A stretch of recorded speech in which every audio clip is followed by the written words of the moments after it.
A culture vultures live IRL, man. Y'all know what the fuck you do, man. Hit that notification bell, leave a comment, drop a like, you feel me? Let me know it's real, motherfucker.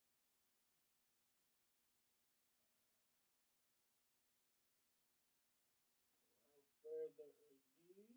this shit. Get some of the sports talk, you know what I'm saying?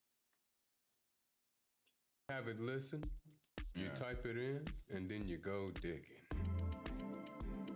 You literally just drag it in, and it'll be an audio clip.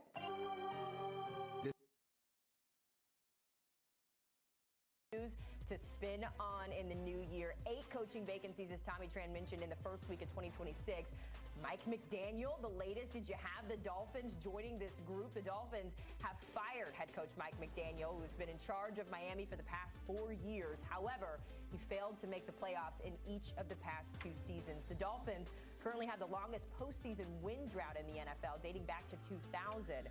With the Fins firing McDaniel, as mentioned, there are now 8 coaching openings across the NFL. That's a quarter of the league for you math folks out there. Of course, it was a tough decision.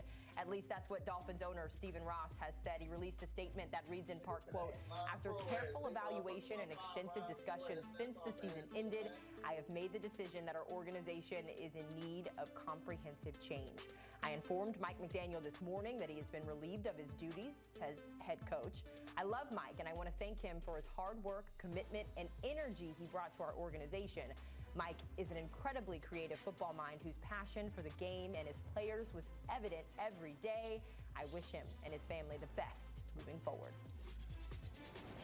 So the Dolphins are moving on from Mike McDaniel, and more on that coaching carousel. We've got our NFL insider, Jonathan Jones, joining us here on CBS Sports HQ. JJ, welcome down to South Florida. That's where we're starting the conversation here.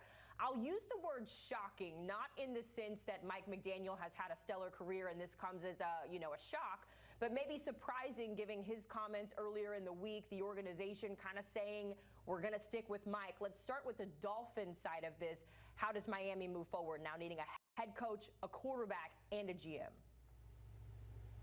Yeah, shocking is appropriate, Haley, and I think you laid it out perfectly. I always kind of dislike when something that could happen does happen, and people are like, well, you shouldn't be shocked. We said it could happen. Like, yes, there was a possibility of this, right? Owner Stephen Ross never came out and confirmed that Mike McDaniel would be back as head coach in 2026 of the Miami Dolphins under any circumstances. That didn't happen, but it was almost understood around the league, certainly the final couple weeks of the season. They get a win with Quinn Ewers there at quarterback. Mike McDaniel is continuing on with his staff in this past few days after the season is over, presenting as though he's going to be back. And then all the general manager candidates that they bring in quick succession because they want to hire a GM quickly. A lot of thought around the league that GM was going to be working very closely with Mike McDaniel, and now he's out. So what do the Miami Dolphins do? The first name, and I'm sure we're going to talk about him plenty in this segment, John Harbaugh, right? Let's just go ahead and get this out of the way right here. He's the belle of the ball. He's the gem here, and a coach of this caliber being available, maybe it impacted Stephen Ross's decision-making. Maybe it didn't. Maybe he kept it independent.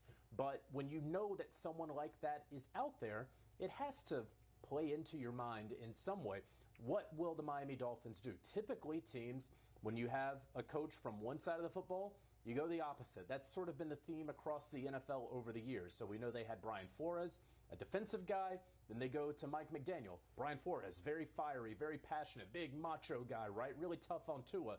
To Mike McDaniel, offensive guy, passionate in a different sort of way, right? Almost the complete opposite. So are you going with a defensive guy on this go-round, I've been texting around with folks across the league trying to gauge how they like the Miami job. Varying opinions on this job.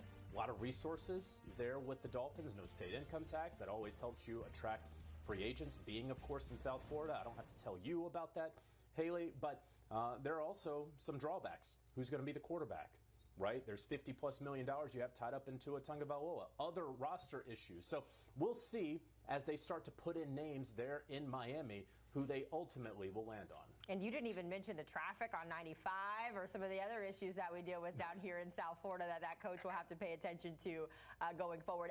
As for Mike McDaniel, I mentioned it. He did do some good things in the Gardens over these last 4 years.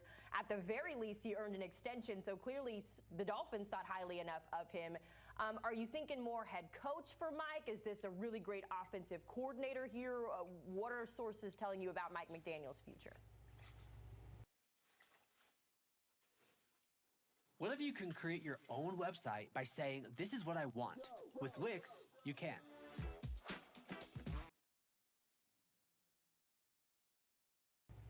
So obviously 8 open jobs, there's 7 available to Mike McDaniel, right?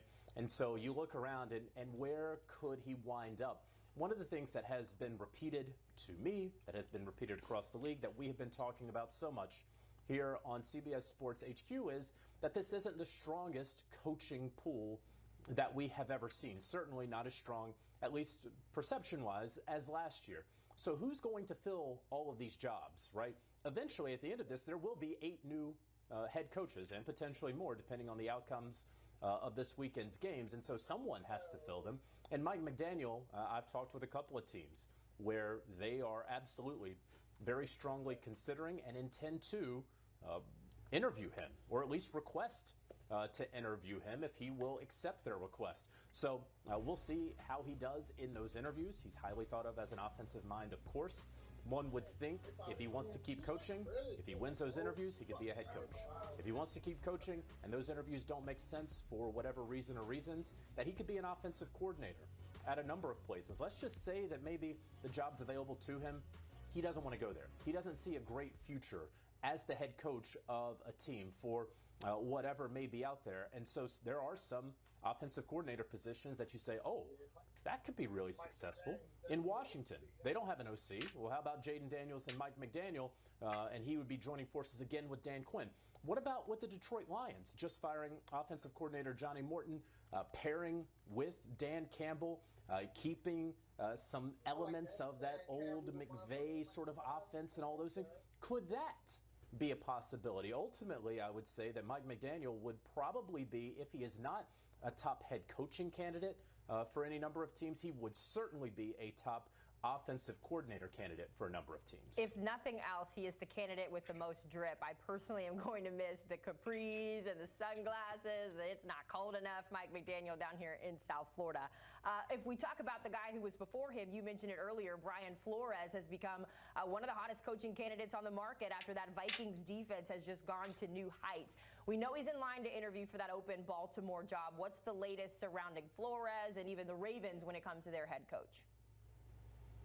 Yeah, so he will have the opportunity to interview with the Baltimore Ravens in the coming days. Obviously, they're getting started on their process, and they're putting in for guys like Matt Nagy and Robert Saleh and Vance Joseph, and more names will be coming out. Jesse Minter is going to be a name to watch there. The Los Angeles Chargers defensive coordinator certainly could be an option there with the Baltimore Ravens. As it relates to Brian Flores, he's a guy who, of course, used to coach with the Miami Dolphins, went to Pittsburgh, went to Minnesota, had a really good defense there that, you know, obviously the team couldn't get the job done this past year.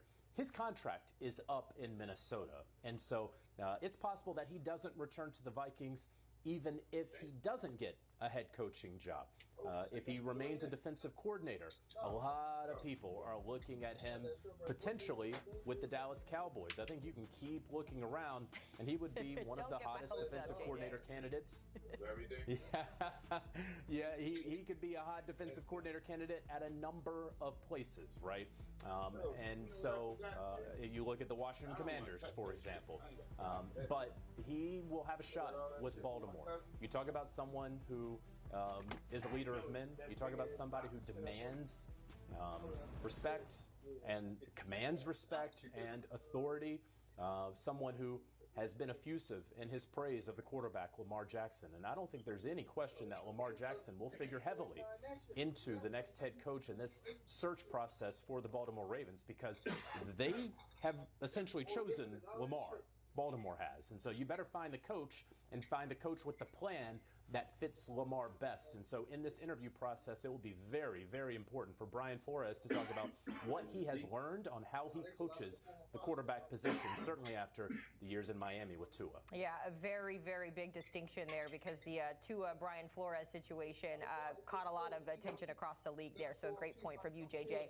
If we continue just following the cycle here, John Harbaugh, the one who left that job surprisingly in Baltimore. You mentioned the connection potentially down here in South Florida. We know Stephen Ross has that tie with the coach, excuse me. Tell me a little bit more about John Harbaugh. It feels like people are kind of shooing him into Miami, but obviously he's going to have his pick of the litter here. That's right. And look, if he winds up with the Miami Dolphins, no one is really going to be surprised. Let's be very clear about that, right? But, and you mentioned the tie. So Stephen Ross, big Michigan guy, a lot in the ownership group, big Michigan folks, obviously, with the Harbaughs and Michigan. That is what makes a ton of sense, all right? And now you look at the general managers that they have interviewed, and there is one that really stands out, and Chargers assistant GM Chad Alexander. He spent more than a decade with the Baltimore Ravens, working directly with Harbaugh. So could this potentially be a package deal? I would say that a lot of folks are sounding that alarm right now, saying, oh, well, Chad Alexander, top 4 candidate for the Dolphins GM gig. And so if he lands that job, it's not just alarms, right? I mean, you may as well just paint the town with Harbaugh's going to Miami. Just not so fast, okay? Because if Miami chooses Chad Alexander or doesn't, that doesn't necessarily mean anything. John Harbaugh is waiting until next week to have interviews with teams. That is strategic, right? It's not that, oh boy, I'm just so emotional right now, I can't possibly talk to another team, I can't get over the Baltimore Ravens. It's strategic, right? He wants to see how things finish up with these wild card teams. What will all of his options be? And then he can start setting things up. So the New York Giants are going to be an option for Harbaugh. I think the Cleveland Browns would love to get an audience with Harbaugh. We heard from Arthur Blank earlier today, who said he'd be a candidate here if he'd take us. So I think all the teams that have jobs available outside of Baltimore would love to talk with Harbaugh. And after this weekend, we'll see what he sets up. But let me make very clear, as much as teams may be interviewing John Harbaugh, he will be interviewing teams, and he can dictate terms. He's already going to be paid upwards of $15 million per year. It may even touch $20 million per year, as crazy as that may sound. But what is probably going to be most important to Harbaugh is alignment and personnel power. And we'll see what team or teams are willing to give up so much of that for the coach. Harbaugh, of course, is not the only candidate whose phone has been blowing up to this point. Chiefs offensive coordinator, Matt Nagy, also going to be very busy. He's got interviews lined up with the Titans, the Raiders, the Cardinals, the Ravens, who we just talked about. You've got a great story up right now on CBS.com about why he believed round 2 as a coach would be different. He was with the Bears and it didn't work out. Why do teams consider Nagy a top target in the starting cycle? He took your word. You said no, he said no. I still got it. No, this game, you're not ready for it. No. That's cheap. That's too high. It's cheap as But listen, the packs that we getting. You know, it's a great question. Let's go ahead and address the elephant in the room. He's been the offensive coordinator of the Kansas City Chiefs. You know, they went to a Super Bowl last year and lost, and won a Super Bowl before that. But this year it was bad. This year it was bad with the Kansas City Chiefs offense, as bad as we've seen it in recent history. So why is Matt Nagy a candidate for so many head coaching jobs? Well, let's be clear, he doesn't call plays for Kansas City. Let's also be clear that maybe with the help of time, that Chicago tenure doesn't look or feel as bad to some teams as it probably did 3-4 years ago. Okay, remember in 2018 he was the NFL Coach of the Year. They went 12-4 with Mitch Trubisky, and yes, the wheels fell off. And yes, he deserved to be let go after his 4th season. But you learn some things, and again, there are 8 jobs that are available right now. And if you don't think that your team can get that 5-star guy, well, look, Matt Nagy believes that he's 5-star. He believes that over these past couple of years, he's learned a lot. And he actually talked to me and opened up to me about something called a blind spot report that he finally undertook this past summer, where he got dozens of former players and coaches and colleagues to anonymously say what he did well, but most importantly, what he did not do well. And he has that report. I think it's something like 80-some pages that essentially tells him, here's how you need to be better. And he has tried to implement that in his own personal life and professional life these last couple months. So these teams that are interviewing him, he has 3 on Thursday and Friday, and then the Ravens in a couple of days. They're all going to ask him about that, and he's going to be able to pull from that. And if they like what they hear, I would anticipate that Matt Nagy will get second interviews at multiple stops here in the next week or so. It's a great story, by the way. You guys got out from JJ, that blind spot test. I would be afraid to have one of those. So kudos to Nagy there, to have that done. Lastly here, JJ, first post regular season domino to fall this cycle, wasn't it? After Morris, he was like after 2 seasons. Also got rid of the GM, Terry Fontenot. And then this is where things get interesting here. We had a chance to hear from owner Arthur Blank today. He announced that he's going to be interviewing CBS Sports NFL analyst Matt Ryan for the franchise's president of football role. Position will have a direct oversight over the team's new GM and head coach. We know Matt Ryan well. We know he knows Hawkins very well too, JJ. Just bring us up to speed here, because neither CBS Sports nor Matt Ryan have commented to this point, but what more can you tell us?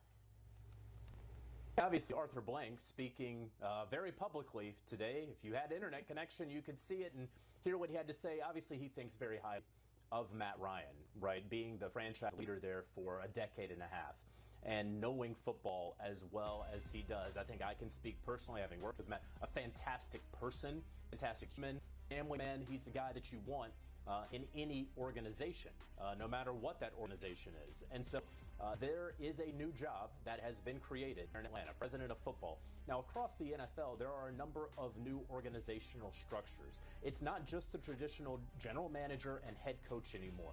It sometimes is the football GM with the numbers or analytics guy and the football administrator, and then the head coach gets really involved in personnel. There's a lot of different structures. So this is what the Atlanta Falcons are now doing. They have a president of football position that Matt will be interviewing for, along with a handful of other folks. Folks that I talked to around the league anticipate that Matt Ryan will be offered that president of football job. But underneath that role, there will be a general manager position. And that is something that, look, we got to see. Is that person going to have control over the 53-man roster? Will that person have decision-making power in the NFL draft? Or will that rest entirely with the president of football? It's a little murky. Things have to get figured out. You got to see what's on the paper if you're any of these candidates. But what I would anticipate is whomever gets the president of football job with the Atlanta Falcons, the other candidates who did not get that job that are interviewing for that post, I would then believe they would immediately become candidates for that general manager position. But here's how the order of operations will go down. Falcons will hire the president of football. Hopefully that happens for them Friday night, Saturday afternoon. And then at that point, they can have that person installed and get started on both general manager and head coach interviews the following week. JJ, a lot to keep your head on. Keep it on a swivel as you keep us updated here on CBS Sports HQ. We always appreciate your time and your insight. Working hard, the fans at home stay informed. Falcons fans have been informed of this statistic for quite some time, most consecutive losing seasons. And of course, there you see the Falcons there tied with the Panthers for 8. Only the Jets have. Stop using ChatGPT like Google. That's why you're not seeing results. Instead, do this 15 minutes a day and become a master of AI tools. Watch this. So this is how I became the most dangerous person in the room. One habit changed everything. I replaced social media with micro-learning. Now, instead of wasting time on social media, I spend 15 minutes a day actually learning how to use AI for writing, planning, brainstorming, the real work. That's it, just one skill a day. This is the 28-day AI challenge built for beginners over 40. Starts tomorrow. Tap the screen to join us and try the one habit that really makes you unstoppable.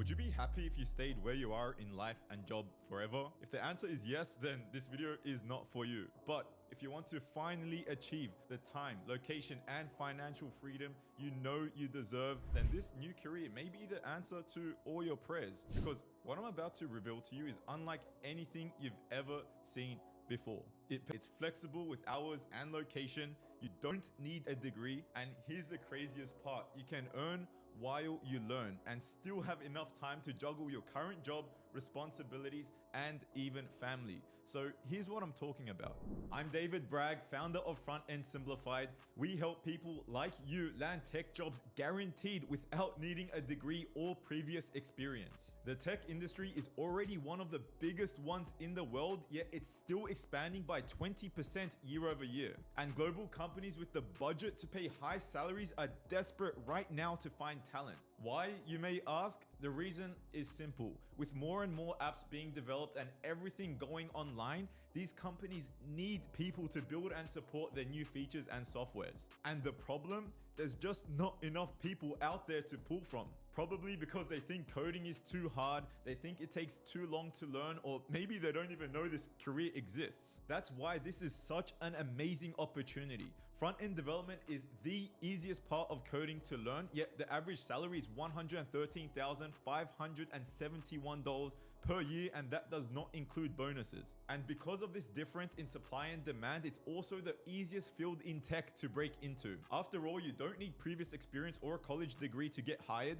and I know this because I went from making $17 an hour at a grocery store and being addicted to video games to landing a $160K front-end developer job at Canva without a degree. All because I took action on 3 simple secrets that a beast coder shared with me. Once I took action on his advice, I was able to finally land a 6-figure job in tech that not only gave me the financial freedom, but also location freedom, time freedom because I only had to code like 2 to 4 hours per day, and fulfillment because I was finally working a job that I actually felt proud of. And when you click or tap the link below, you'll discover the 3 steps, the same ones that caught the attention of Forbes and 100 other publications. So you too can break into the tech industry in a matter of months, the same way hundreds of our students have done it and changed their lives. Like Torrin, who went from making $56K a year in the military to landing a $120K job without a degree in under 5 months. Or Ryan, who started with 0 experience in coding yet was able to land an $80K job after 6 weeks and then a $175K job working at Amazon in 6 months. Or Dina, who landed a $90K job for the first job she applied to by breaking into the tech field using our system, and she's now making $150K per year. But listen, at some point universities will see this gap and they will start teaching front-end development. So this opportunity to easily get your foot into the tech industry will not exist forever. If you're someone who's feeling trapped in an unsatisfying job, someone who wants to leave commuting and financial constraints behind, click or tap the link below to discover how to break into the tech industry in a matter of months. It's not an exaggeration to say this could change your life forever, because it did for me and hundreds of our students. So don't wait. Take a few minutes to watch this video, and if you don't have the time right now, at least click the link below and bookmark it for later, for when you have a few minutes, because who knows if you will ever see this video again.